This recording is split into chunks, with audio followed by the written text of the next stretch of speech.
Thank you so much, Cindy, for the beautiful introduction. And good morning, church.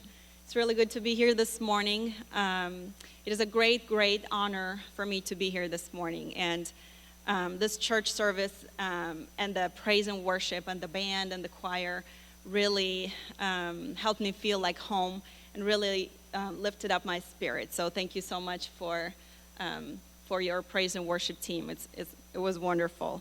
Again, it's an honor for me to be here this morning, and I want to tell you that I feel like I am at home, like I am surrounded by family. Somehow, like within the Christian church, within like Baptist church, me being a Baptist, it feels like we know what hospitality is about. We know how to treat guests, so you guys have treated me really well. Thank you so much for that.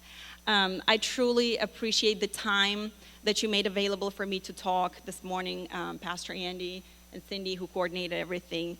I appreciate that. And I also appreciate your friendship and your generosity that each one of you, your church, has shown to the orphan children that we work with.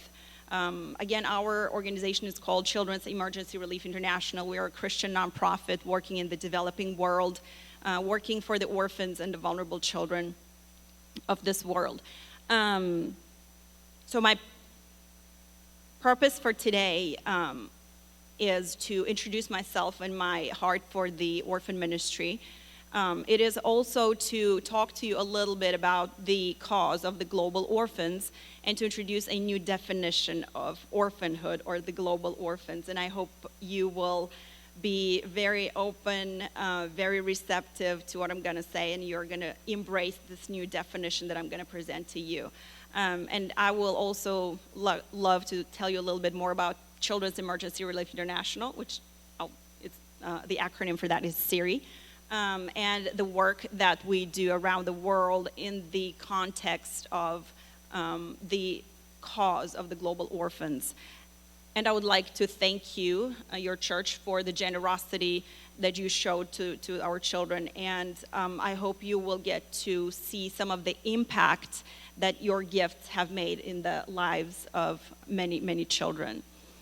So I will start by introducing myself. And honestly, when I was a teenager, I was a member of our local Baptist church in Chisinau, Moldova.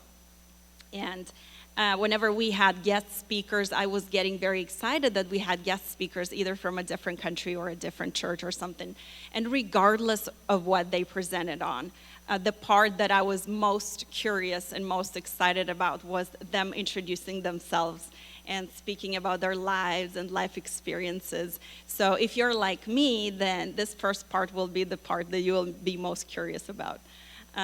So my name is Connie Belciug. Don't try to say it because it's difficult. I go by Connie, much more simple. And I am 35 years old. I'm married to my husband, Sergio. And together we have 2 little girls. You can show the next slide.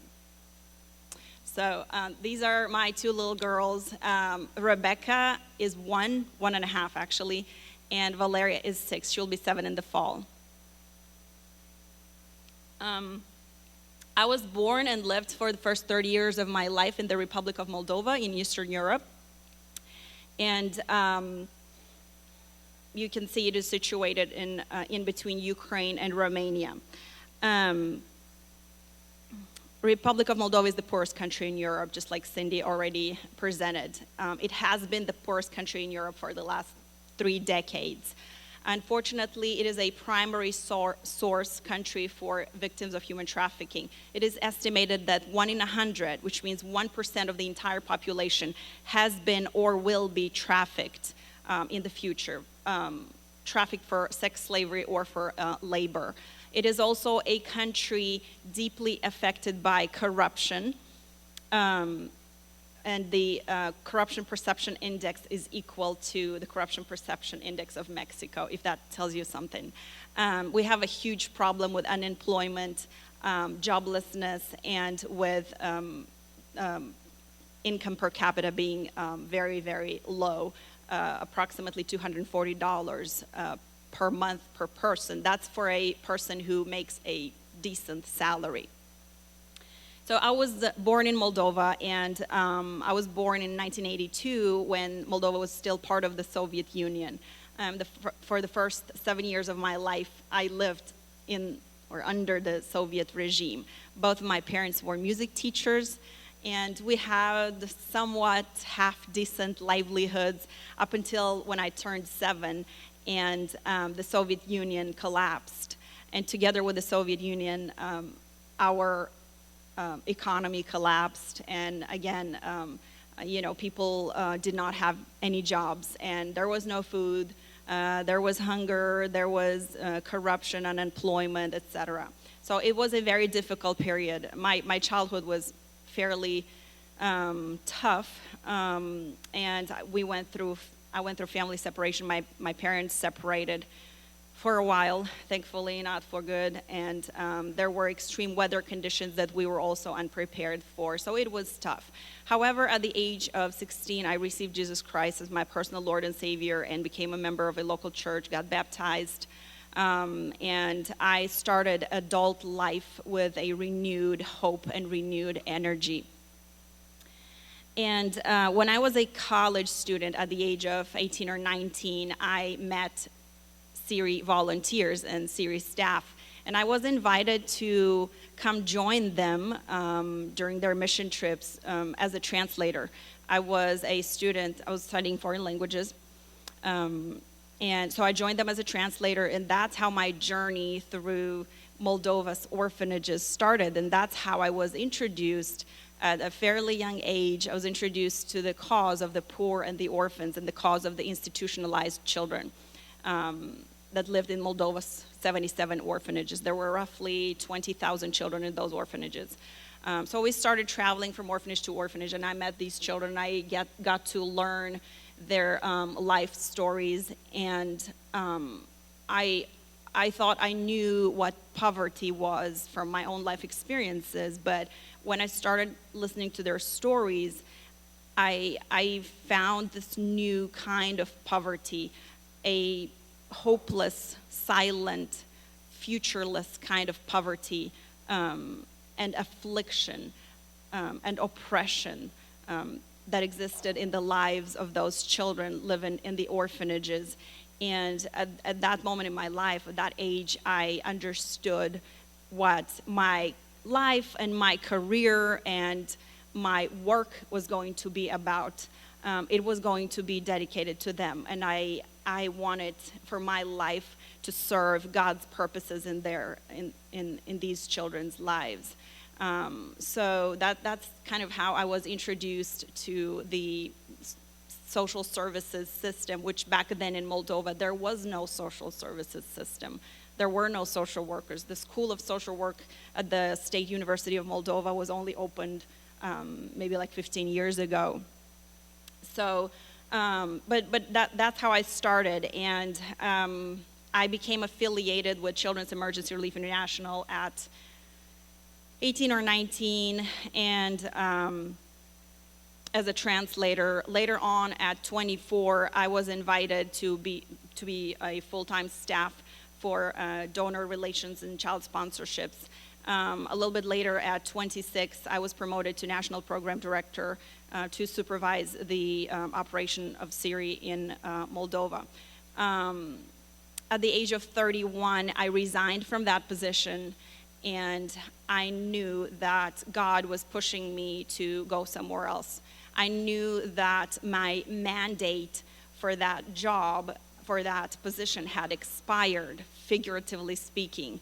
And I felt like I was not enough prepared. I felt like I needed to know more. I felt like I needed to be a better leader, and that these children and families that we were serving at CERI needed better care, better service, and they deserved more, and that God wanted the best for them, and that at that time in my life, I didn't feel like I was the right leader for the CERI office in Moldova. So in my quest for more knowledge and for being better equipped to serve the orphans and vulnerable children, I decided that I needed to continue my education. And because there was no, and at that time, I had already had 2 master's degrees in social work from Moldova, and doctoral education was the next step. So what I did, I applied for my doctoral program, and I moved to the United States with my family for school. I did not know what the future held. I did not know, like, what is this about, and why am I pushed forward to do this and to acquire more education. In August 2013, my husband and I and our 2-year-old daughter, Valeria, at that time she was 2, we moved to Austin, Texas, for me to start school. And this is my husband's Facebook post the next day after we arrived in Austin, Texas. He said, "We are in Austin, Texas. Thanks God for a safe trip. Looking forward for great things." And that was the truth. We did not know what to look for, what to expect from life. Life was very, very different in Moldova and, in Austin, Texas. And we did not know what to expect, but God was with us at every stage of the process, at every step of the way. And we could see his providence. We could see that he provided for us, and that he kept us under his guidance and his leadership all this time. So fast forward about 2 years later, after a pretty tough adjustment period, after this draconic doctoral program, and one more little girl that came on the way, I was offered the position of executive director for CERI, and I started my mandate in this new role for CERI, so that now I could stand before you and talk to you and testify before you of God's heart for the orphans and what God does through CERI in the lives of the orphans. And I feel very, very blessed to be here this morning. I also need to clarify a little bit to you about this quest for knowledge that I have and what drives me, what drove me in my quest for knowledge, because luckily I graduated from school. I do not plan on doing any more school. I think that was enough. So it is driven by my desire and my deep conviction that God wants the very best for the orphans and the vulnerable children of this world. I am led by these 4 principles that you will see on the screen in a second. These 4 principles and beliefs are that man and universe have been created by God, and God holds the knowledge to his creation. Number 2, a scientific discovery is also a religious discovery. This is a quote. There is no conflict between science and religion. Our knowledge of God is made larger with every discovery we make about the world. So knowledge is actually discovering and seeking God and how he created, in his wisdom, how he created man and universe. Number 3, all individuals and all human life is valuable and worthy in God's eyes. It is valuable and worthy of fair and just treatment. And number 4, this principle of fair treatment or just treatment, also called social justice, although that's a very loaded term, is promoted in God's word in multiple instances, which we will see a little bit later. So in my career and throughout my education, I have followed this principle of fairness and justice and social justice that God wants his children to implement in their walk and in their daily lives. That includes offering orphans and vulnerable children and their families the very best services, driven by best practices that are in the best interest of the child. And that's what I'm trying to implement in my work and at CERI and through our programs, that we would be able to serve the children in the very best possible way. And I believe that this is our mandate as Christians as well. So with this clarification, I'll move on to describing to you a little bit more about the cause of the global orphans, or orphan and vulnerable children. OVC is not Ohio Valley Conference. It is orphan and vulnerable children. I'm grateful to Pastor Andy for this tip. So, over the last 3 decades, since the passing of I'm going to be a little bit technical, but I promise not too much. Since 1989, when the UN Convention on the Rights of the Children has been passed, the global community has made a lot of progress in ensuring that children living on planet Earth live safe, decent, and worthy lives. And a lot of progress, that's a very interesting term, because the progress that we've made is mainly about learning and understanding that the children, the orphan and vulnerable children in this world live in terrible, devastating conditions. So the progress was not necessarily made to ensure that their lives are better, but for us to learn and to understand this phenomenon of orphanhood and vulnerable children. The Child's Rights Convention is an international law that has been signed by all countries on planet Earth and has been ratified by all but 2 countries, which means that all countries on planet Earth, except for 2 countries that have not ratified this law, are held accountable for what is in that international law. And that international law simply says that children have worth, they have the right to life, the right to thriving, the right to survival, to development. They have the right to be raised in their own families and in their own homes. And this law also promotes the family as the best environment for raising a child. Not the orphanage, not the institution, not any other place.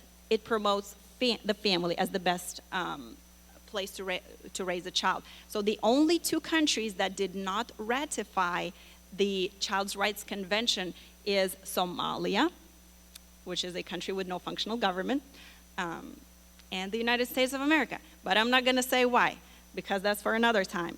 The law, like the political process is very complicated in the United States of America, so that's why we did not get to that point yet to ratify this law. However, since that law was adopted 28 years ago, much has been researched and much has been found out about the cause of the global orphans. And here is the definition. Number 1, what do people do in order to understand a phenomenon? They start describing it, or they start defining it. So here's the definition, the most common definition by UNICEF and the World Health Organization of the orphan. The orphan is a child who has lost one or both parents. Remember, the world is trying to understand what's going on with the children on planet Earth. So number 1, they're trying to define who the orphans are. With the understanding comes programming and policy writing and all the other steps. But the number 1 step is to understand, who do we need to serve? Who needs our services? Who do we as a church, who do we as Christians need to serve? So here's a definition of orphan, a child who lost one or both parents. According to international statistics, there are 17.6 million children in the world that have lost both parents. They're called double orphans. Also, according to the same statistics, there are 150 million children who lost either 1 or 2 parents. They're called single orphans. However, there is a small problem with this definition and with our way to wrap our brain around who the global orphans are and who needs our help, who do we serve. Because this definition is not broad enough. It is not broad enough to include the other kinds of orphans of this world. It is a definition that leaves hundreds of millions of children outside, does not account for them. And if we do not account for them, if we don't count them, if we don't understand who they are, where they are, what are they coping with, we're not going to serve them.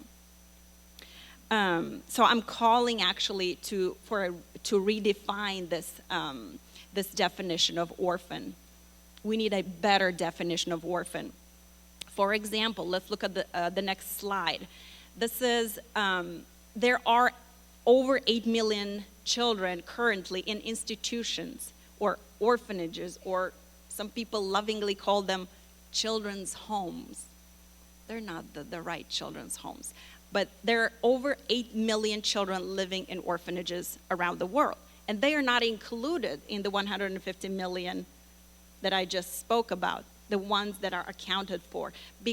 Mainly because these 8+ million children, most of them, up to 99% of children who live in orphanages have at least one living parent or even both living parents. And the next slide will show you actually the map of the world. You can't really see very well, but this is the map of the world and the countries that we have data for. Remember, there's the true situation over here, and there's the situation and the data that we know about. So this is a map of the world that shows us the data and the information that we have about how many orphans are there in each of those countries. And you will see Russia with about 500,000 children in orphanages, Turkey, African countries, Latin American countries, and all these countries who have data about children placed in orphanages. The next slide will show you that those children placed in orphanages, up to 99% of them have live-in parents. You see different percentages there, 80%, 90, 99, 98. The lowest one, I guess, is 60% of them have living parents. However, these children are not included in the UNICEF's definition of orphans. So according to world governments, they are not the ones who we need to serve. They're not the ones who we need to protect. This data does not show anything, and because we don't know anything about the hundreds of millions of children who are living on the streets. There are hundreds of millions of children living on the streets, exploited for labor. They're victims of human trafficking. They're kidnapped or participating in armed conflict. We do not know anything about these children. We do not even know their number. What is the number of the children? And that is very important because that drives how much money governments put into serving them. If we don't know how many they are, we're not going to even try to serve them because they don't exist, basically. If you can't count them, they don't exist. That's some policy-making rules. This is a problem. We need a more inclusive definition for orphanhood, for who the orphan is, for who are we going to serve. Because out of best estimates are that this number is at least equal, if not greater, to the number of orphan children that we already know about. So if we know that there are roughly 160 million children who are orphans around the world, we also know that at least another 160 million exists out there who are living on the streets, exploited, kidnapped, trafficked, soldiers, child brides, etc. So out of 4.5 billion people living on planet Earth, 351 million are estimated to be orphans and vulnerable children by the new standards, the new definition. Out of all children living on planet Earth, up to 20% of all children living on planet Earth, according to definition or to circumstances, are orphans and vulnerable children. Up to 20%. So if you only know 5 children in your life, that means one of them is an orphan or a child in such extreme circumstances in life that it can be considered an orphan. We can do much, much better than that as a society and as a planet. And this number is a gross underestimation, actually, because we don't know. We don't have data. We don't have any data about about the children in Syria who are actual orphans by definition or by circumstances. We do not have data about the 80,000 children kidnapped every year in India. We do not have data about how many children live with AIDS in Africa. We do not have data about how many 8-year-old child brides exist in the Middle East. We have absolutely no data. So we make up numbers and definitions, and we make up stuff that we can live with, that we're comfortable with, and that we can technically work with. So who is the real orphan and vulnerable child today? Who are we serving through our mission trips, our programs?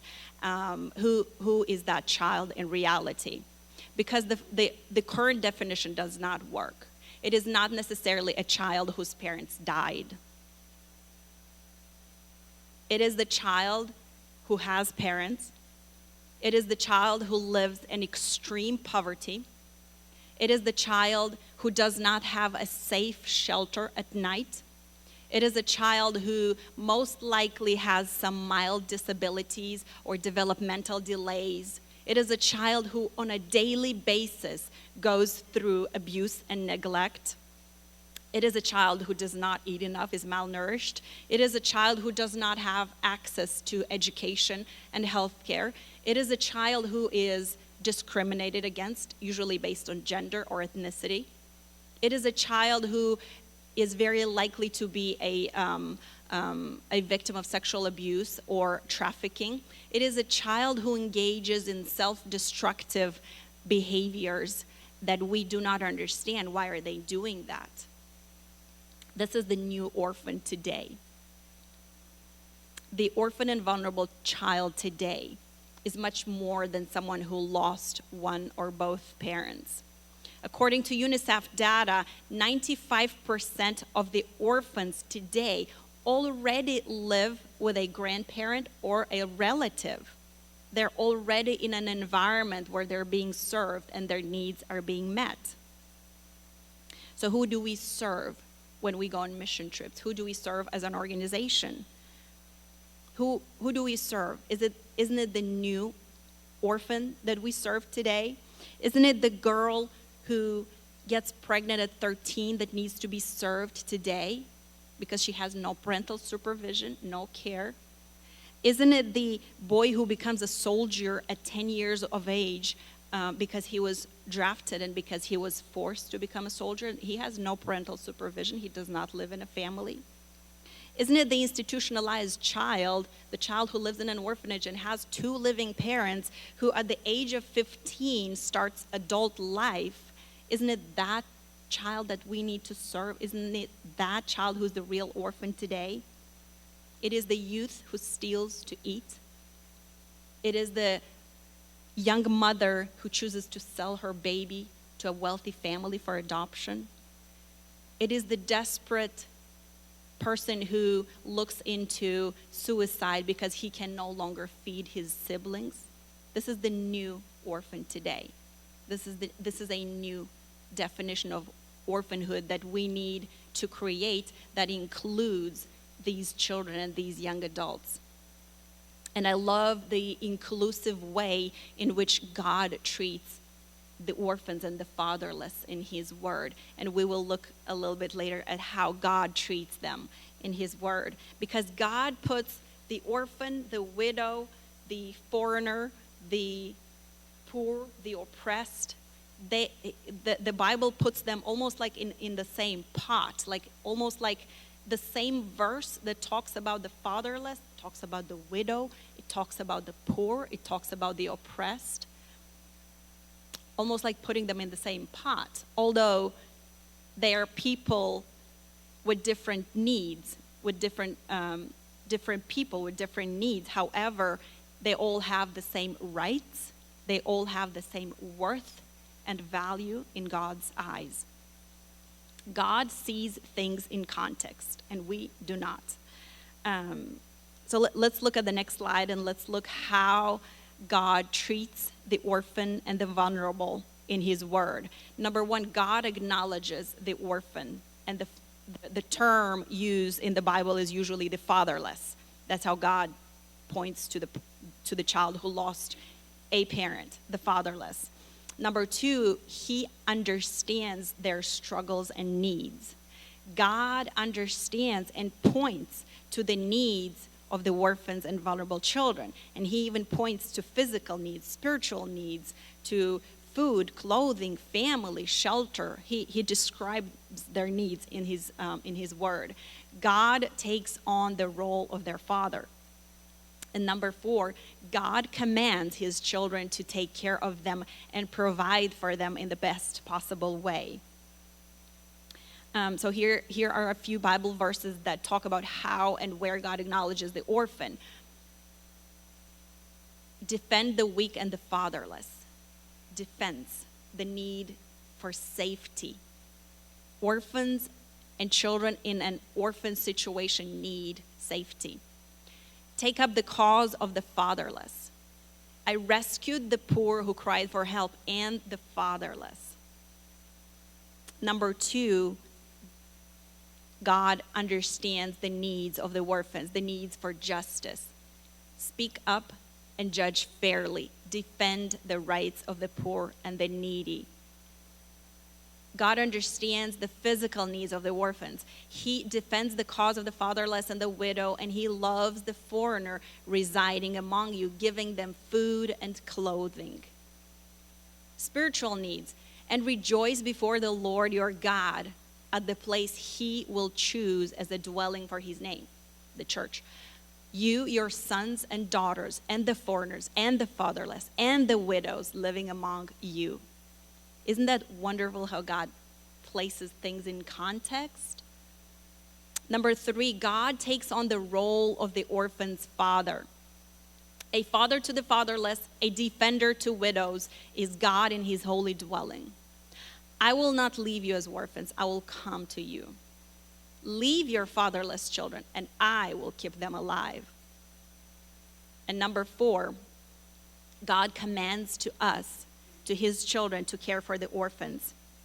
When you are harvesting your field and you overlook a sheaf, do not go back to get it. Leave it for the foreigner, the fatherless, and the widow, so that the Lord your God may bless you in all the work of your hands. When you beat the olives from your trees, do not go over the branches a second time. Leave what remains for the foreigner, the fatherless, and the widow. When you harvest the grapes in your vineyard, do not go over the vines again. Leave what remains for the foreigner, the fatherless, and the widow.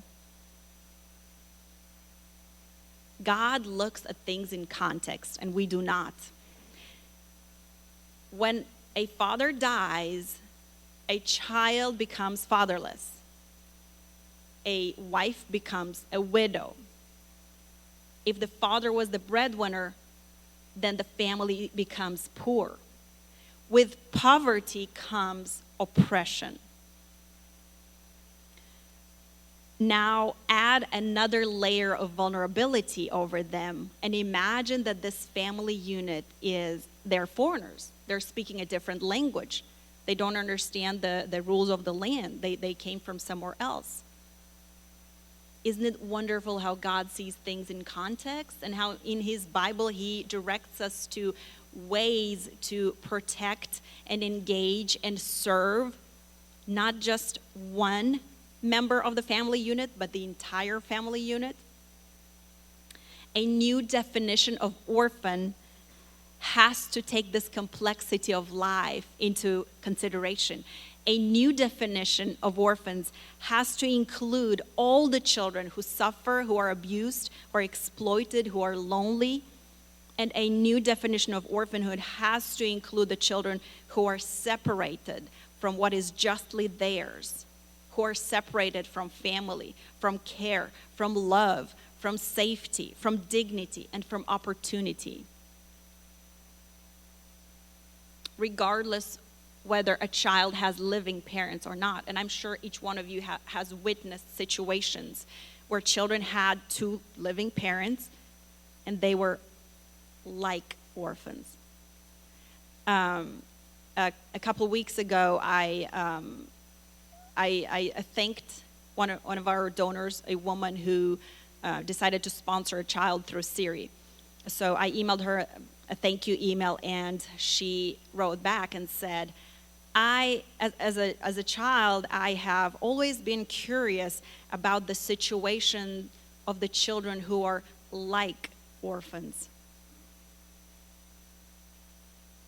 A new definition of orphan has to include them too, has to include the like orphans. God commands us to care for the orphans in the best possible way. This is the ethical thing to do for us as Christians. This is the right thing to do, to care for the orphans in the best possible way, in an uncompromised way. And the best way to care for the child, for an orphan and a vulnerable child, is in a family, is in his or her family. And when the biologic family is not an option for some reason, then other solutions, other family-based solutions need to be considered, like a kinship placement, a foster placement, adoption solution have to be considered, because this is the best we can do for our children, for the children of the earth, for the children of the globe, is to place them in families. God sets the lonely in families. God designed the family unit for children, and the children to be raised in families.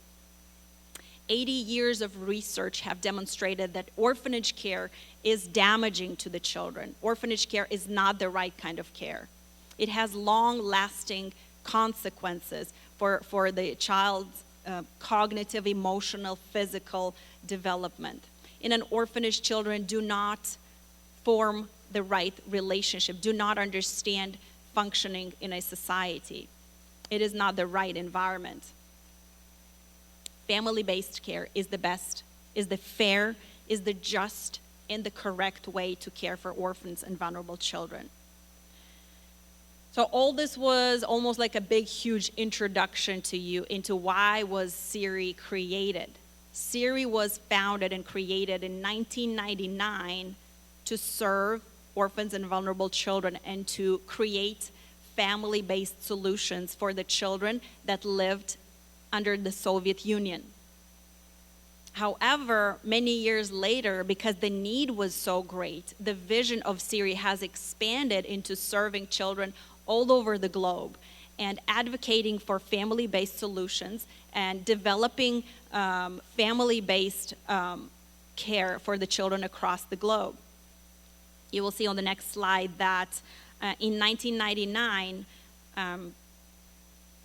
CERI was created, was founded in San Antonio, Texas. Later on, in 2001, CERI planted a branch in Moldova that was that freshly gained its independence from the Soviet Union. In 2003, Mexico, 2005, Sri Lanka, 2008, South Africa, 2012, Romania, and 2016, the most recent addition is India. We have also served numerous children, youth, and families across the globe through mission trips to 11 countries on the globe. And our approach is simple and straightforward. We focus on the child, empower their families, we equip their communities, and strive to shape a child-friendly nation or society while being the presence of Jesus Christ in this world. Our focus is on children and how to treat children in the best possible way, in the most just and correct possible way, in a way that Jesus Christ would treat them. The programs that CERI implements around the world are complex, and they follow the rule of the land and also the needs of the land. However, our programs always follow this trajectory: child, family, community, nation, and hopefully the entire globe, with the goal of bringing Jesus Christ's love to this world in a tangible way and by example. In Sri Lanka, the country of tea and the country of a 30-year civil war, we implement programs that connect orphan children with loving families and give a chance to impoverished and orphaned youth to go to school. We provide safety during natural disasters and teach new mothers how to feed and care for their children in a way that would maximize their kids' chances to grow healthy and developed. In Romania, the country of castles and the Dracula legend, a country in Europe that struggles with respecting the human rights of their ethnic minorities, CERI conducts a women's economic and educational empowerment program that allows Roma women, Roma is Gypsy ethnicity. The program allows Roma women, children, and youth to become educated and have access to mental health services, to education, to school, and to life skills trainings and vocational training. It allows women to work from home, to take care of their children while providing an income for their families. In India, the second most populous country on the globe, our efforts are directed towards reforming their child protection system. We do advocacy on behalf of the orphans and the vulnerable, policy changes, policy recommendations, and capacity building in the local service providers.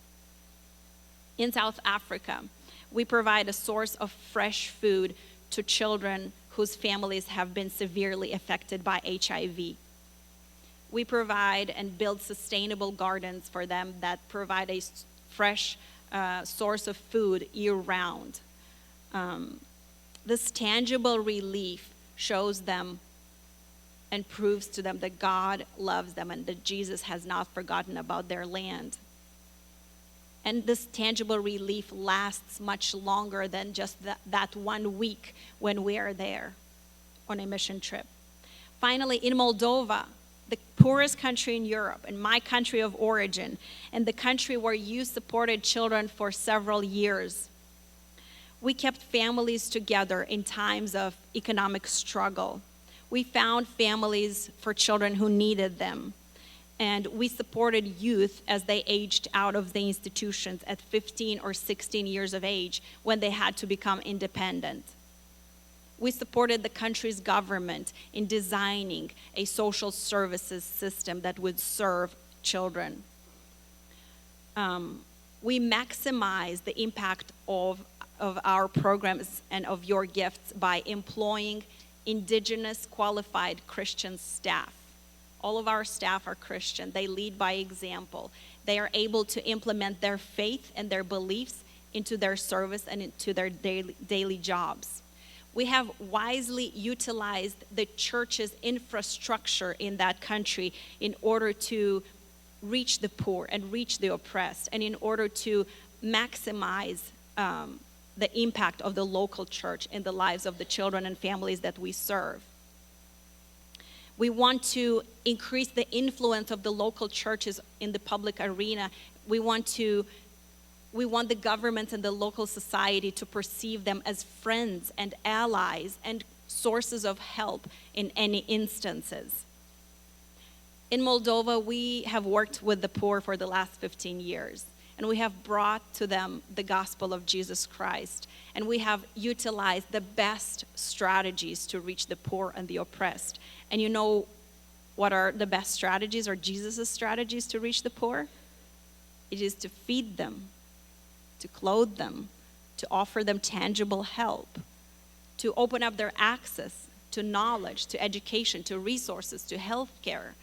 And then, only then, to give them the gospel of Jesus Christ. Your gifts to CERI have enabled us to prepare the soil of many people's hearts for the gospel. And I'm grateful to you for that. Over the last year, we have reached the 15-year mark or milestone. And we, as an organization, decided to count our blessings and put our ducks in a row and try to count the number of individuals who benefited from our programs over the last 15 years. And we found that 125,000 people in 11 different countries felt the love of God in a tangible way through CERI mission trips. 20,000 institutionalized children were comforted through the provisions of the Quality of Life Fund in Moldova that served kids in orphanages. 700 children and youth were nurtured from early childhood into adulthood through our foster care and transitional care programs. We have fulfilled our call as Christians to serve the poor and the needy, to show compassion in a tangible way, to love and respect in a tangible and consequential way. And I want to thank you because you as a church, you have followed the same principles. You have helped us support children and families and communities and nations that struggle to support their own children. You have helped us carry out effective models that lift up these children and equip them and restore their lives. And you have helped us to be powerful advocates for the needy and the poor and the orphans and the foreigners in their country of origins. Thank you for having done that, church. Thank you for your partnership. I hope that this next little video clip will introduce you a little bit closer to the children and the youth that we serve through our programs, and that our programs will become more real and more tangible for you. Thank you so much, church.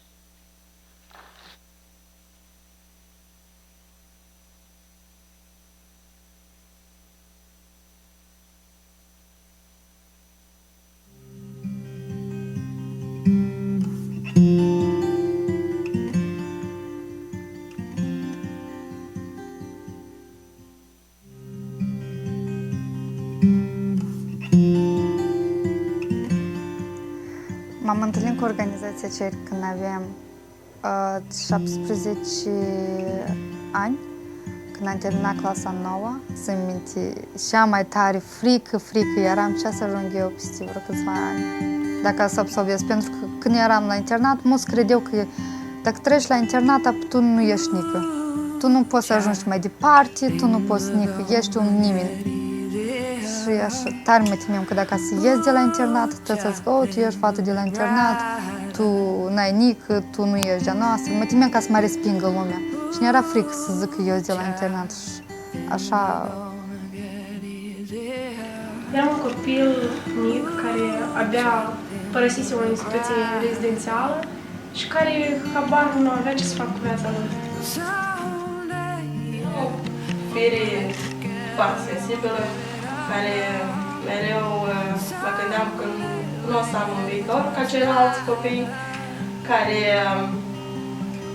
eram mereu într-o depresie pentru că nu am familie, pentru că nu suntem cu frații împreună, pentru că eu sunt la internat și nu stau în familie ca și ceilalți copii. Și adică mă gândeam că nu o să am un viitor foarte bun.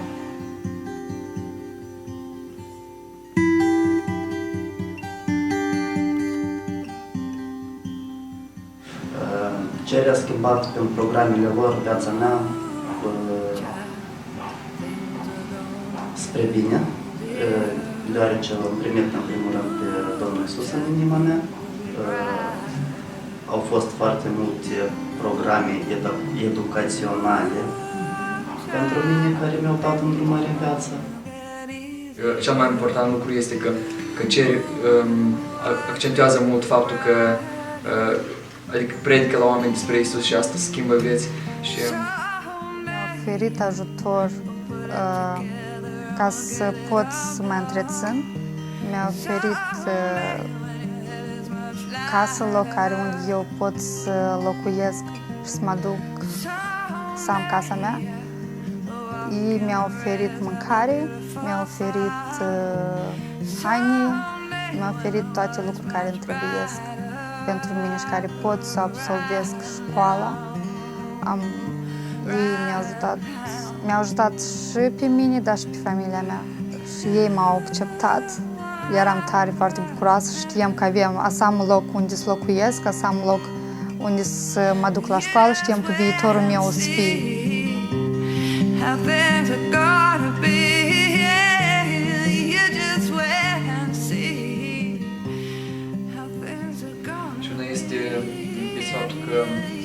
să am un scop și să-l realizez, adică să pot să arăt la oameni care au investit în viața mea, să arăt că nu au făcut asta degeaba, să arăt că ei au avut un impact și chiar m-a ajutat mult asta.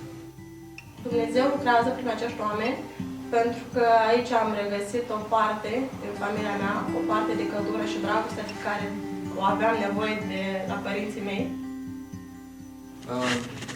Eu vreau să dau un îndemn oamenilor care pot să investească în alții, că o investiție într-un om e ceva care e veșnic. Dacă investești într-un lucru, lucrul ăsta trece, dar o investiție într-un om, ea continuă mai departe. Viața mea acum s-a schimbat complet. CERI m-au împins ca să trec prin toate dificultățile astea și m-au suportat cu mai multe lucruri care nu cred că dacă cu ajutorul lor eu avea să fiu chiar în locul ăsta. Eu am ajuns un om care eu nu m-am așteptat că pot să fiu. Și chiar sunt mulțumită cerului că am ajuns în locul unde alții nu pot să ajungă.